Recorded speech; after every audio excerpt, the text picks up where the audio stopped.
The Enter key on the keypad enters perspective mode. A rectangle that represents the size of the brush can be rotated around its three axes by playing with the number keys. 7 and 8 rotates the brush around its x-axis, 4 and 5 around its y-axis, and 1 and 2 around its z-axis. 9, 6, and 3 will reset the corresponding axes. By moving the brush around the screen, the image will appear to go in and out of space. Click the mouse, and the computer draws the image. Once an image is finished, use the right mouse button to select Save from the menu. Name it in the file slot, and make sure it is directed to the correct disk. That's all there is to it. Drawing tablets will give the artist unfamiliar with using a mouse the feel of a pencil. One tablet is A-Pro Draw from R&DL Productions.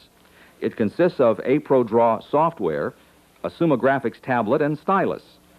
The stylus tip and button are functional analogs to the left and right mouse buttons. To draw and select tools, push down on the stylus tip. And to activate the menus, press the top button. Connecting the tablet to the back of the Amiga is easy. Plug the large connector of the tablet's inverted Y cable to the serial port. The other end attaches to the tablet's power supply. The modular connector at the end of the cable from the stylus or optional puck is plugged into the bottom of the tablet. For the Amiga 2000 to recognize the tablet as an input device, a software driver must be loaded. To activate the tablet, simply double-click on the A-Pro Draw icon. The tablet is especially helpful for tracing previously drawn images or photographic material onto the screen. Another form of input is called digitization. The DigiView system from NewTek will reproduce any image or object directly into the computer. DigiView can digitize in as few as 2 or as many as all of the Amiga's 4096 colors at once, utilizing the special Hold and Modify or HAM mode. The DigiView package consists of digitizing software and a small interface called a video digitizer. An RCA to RCA cable connects to the digitizer. The other end will need an RCA to BNC adapter to plug into the BNC connector on any video camera. An inexpensive black and white surveillance camera, such as the Panasonic WV-1410 camera, will give excellent results. A camera is usually mounted to a copy stand under which the material to be digitized is placed. The CS1 copy stand here requires assembly. The camera stand attaches to the wood platform with a screw. Holes need to be drilled into the side of the platform to mount the 2 light brackets.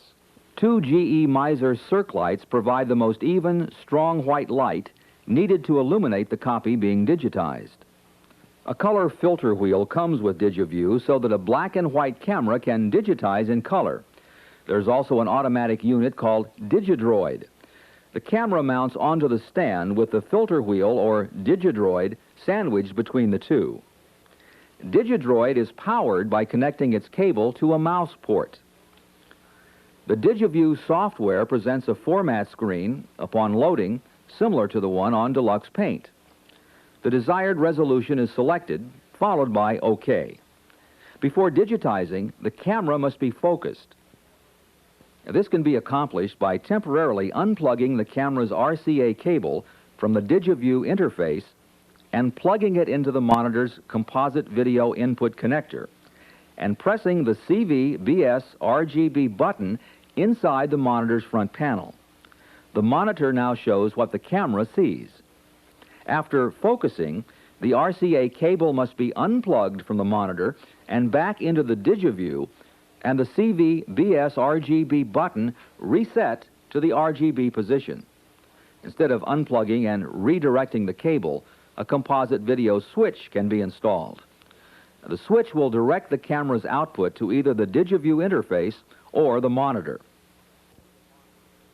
To install a video switch, The camera cable must be attached to the input slot of the switcher.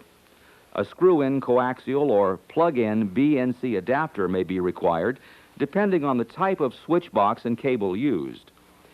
2 more cables are needed to connect the DigiView interface and the monitor to the output slots of the switcher.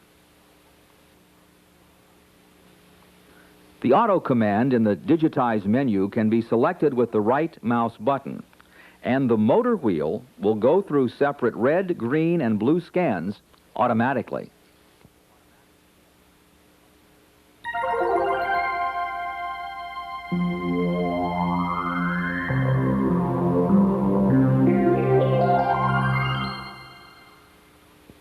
Images can be modified with an image processing program, such as Pixmate from Progressive Peripherals and Software, or Butcher from Eagle Tree Software.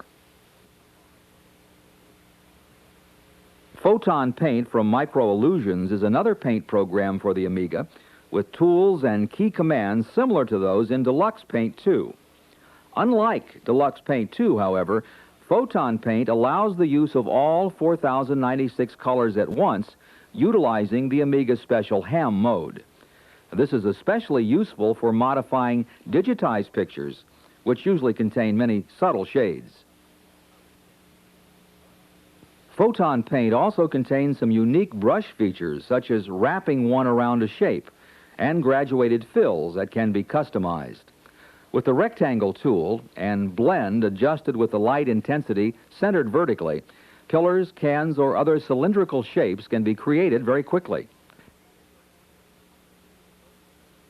In some display modes, the Amiga uses a technique called interlacing, which is required for video applications. While this produces a very sharp image, the display may flicker with certain color combinations. A board from Microway called the Flicker Fixer can be installed to de-interlace the Amiga's display, thereby removing any possibility of display flicker.